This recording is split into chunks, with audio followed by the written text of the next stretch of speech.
এই একটা টেবিলে বসে পড়লে না দিদি, আমার পড়ায় খুব অসুবিধা হয়।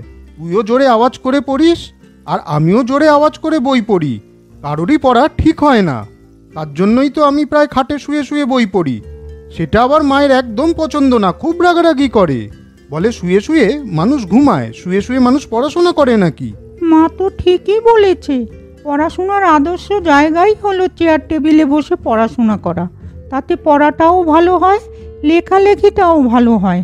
আমার তো চেয়ার টেবিলে বসেই পড়াশোনা করতে খুব সুবিধা হয়। এই একটা টেবিলে বসে দুজনে পড়াশোনা করা একদমই যায় না।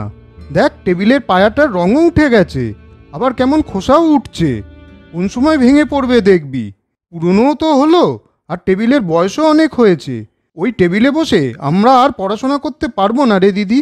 দিদি, এবার চল বাবাকে বলে একটা নতুন টেবিল কেনার কথা বলি, কেমন? তখন থেকে রান্নাঘরে বসে শুনছি ওদের গল্প গুজব। তোরা কি পড়াশোনা বাদ দিয়ে গল্প করতে বসেছিস? কি ব্যাপার রে অহনা, এত কিসের গল্প তোদের পড়াশোনা বাদ দিয়ে? না না, গল্প ঠিক না। নিহার বলছিল এক টেবিলে দুজনে বসে পড়া যায় না, তাতে কারো পড়াশোনাই ঠিকঠাক হয় না। মা এটাই বলছিল, বাবাকে বলে নিহার নাকি নতুন একটা টেবিল আনাবে। ওই টেবিলটা নাকি ওর পুরনো হয়ে গেছে। ওই টেবিলে বসে ওর নাকি পড়াশোনা করতে একদমই ভালো লাগে না। নিহার নতুন টেবিলের কথা বাবাকে আনতে বলল। বাবা তখন দুই ছেলে মেয়েকে ডেকে জিজ্ঞাসা করলো, আচ্ছা, তাহলে তোমাদের জন্য আলাদা আলাদা দুটো টেবিল আনবো, নাকি একটা বড় টেবিল আনলেই হবে? না না বাবা, আমার জন্য আনবে না। ওই টেবিলে বসে পড়াশোনা করতে আমার কোনো অসুবিধাই হয় না।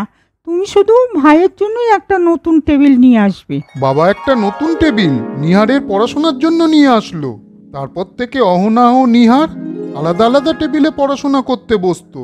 তাতে তাদের পড়াশোনা করতেও সুবিধা হতো। কিরে, পুরনো রং ওঠা টেবিল, আমাকে দেখে কি তোর লজ্জা লাগছে?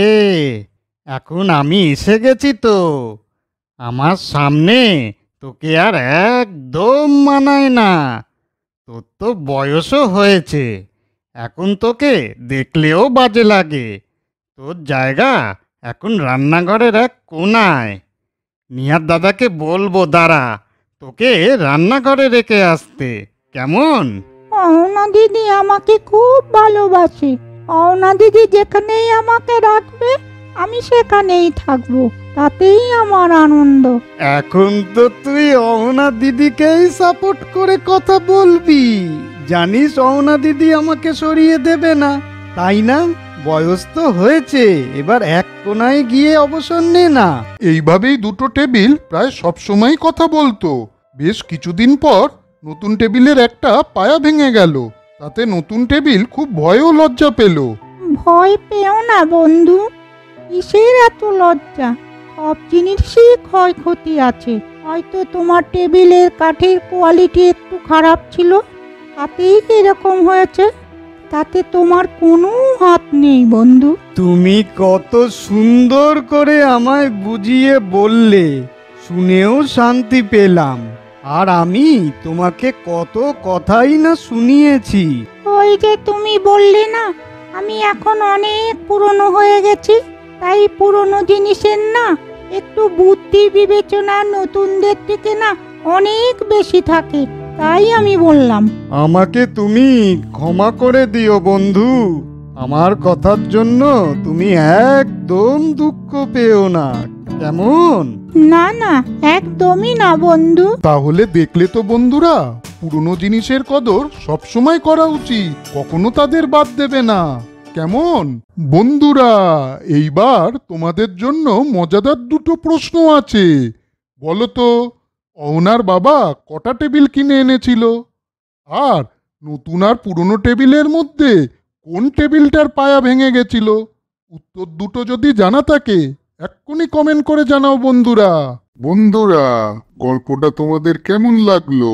যদি ভালো লাগে তাহলে শেয়ার, কমেন্ট, লাইক করো।